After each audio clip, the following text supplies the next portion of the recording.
What if an AI had a conscience? A real built-in moral code that guided its every single decision. It sounds like something straight out of science fiction, right? Well, one company, Anthropic, is actually trying to make it a reality. Let's dive in and see how they're doing it. So, how do you even begin to teach an AI to be good? It's so much more complicated than just programming a list of do's and don'ts. I mean, the real world is messy, it's gray, and a simple checklist just can't handle every situation. The real trick, the real challenge, is to give the AI something more like human judgment. And that's exactly where this comes in. Anthropic created something they call a constitution for their AI, Claude. Now, think of it less like a computer program and more like a founding document for an entirely new kind of mind. It's literally designed to shape Claude's core values and its fundamental character. Okay, so how in the world does an AI constitution actually work? Well, we're going to break it down. We'll look at why an AI would even need a constitution to begin with. Then we'll tackle the big one, the constant tug of war between being helpful and being safe. We'll look at its moral compass, and finally, we'll get to the absolute uncrossable red lines. So yeah, why go to all this trouble?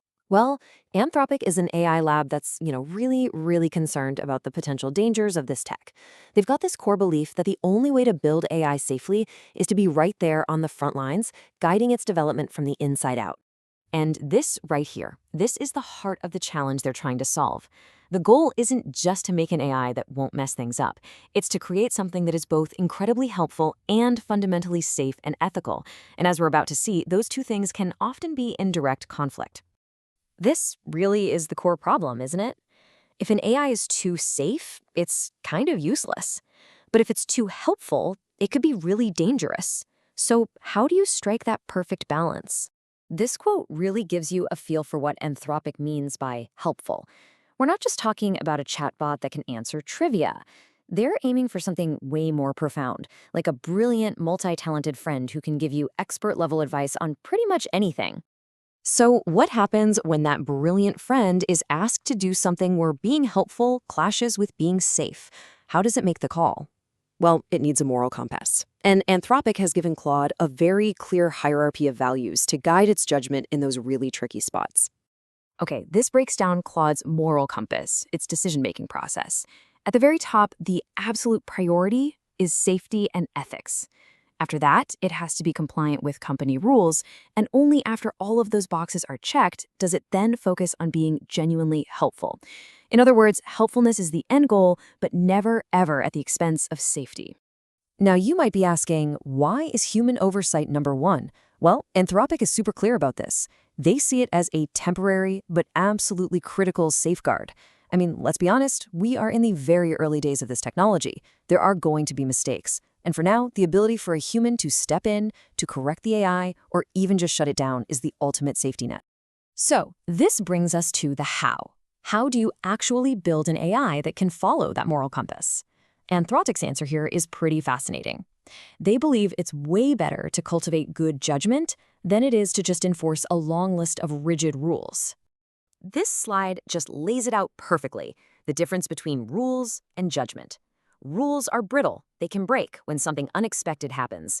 But judgment is flexible, it can adapt.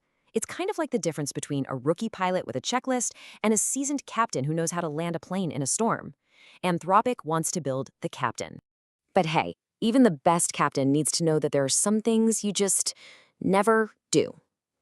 So while judgment is the goal for most situations, some potential actions are so incredibly dangerous, they require absolute, non-negotiable, uncrossable red lines.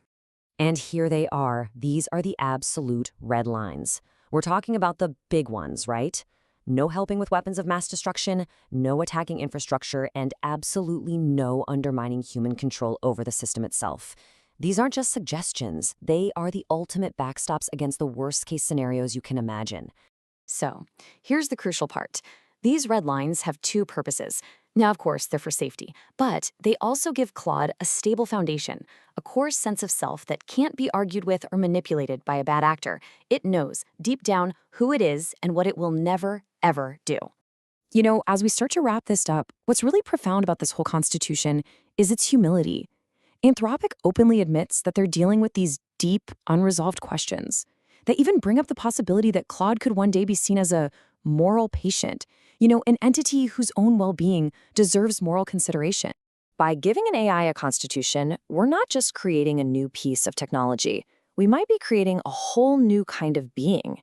And that forces us to ask some really, really tough questions. If an AI has a constitution, what are its rights and what are our responsibilities to it? Honestly, the answers to those questions are going to shape not just the future of AI, but probably the future of humanity itself.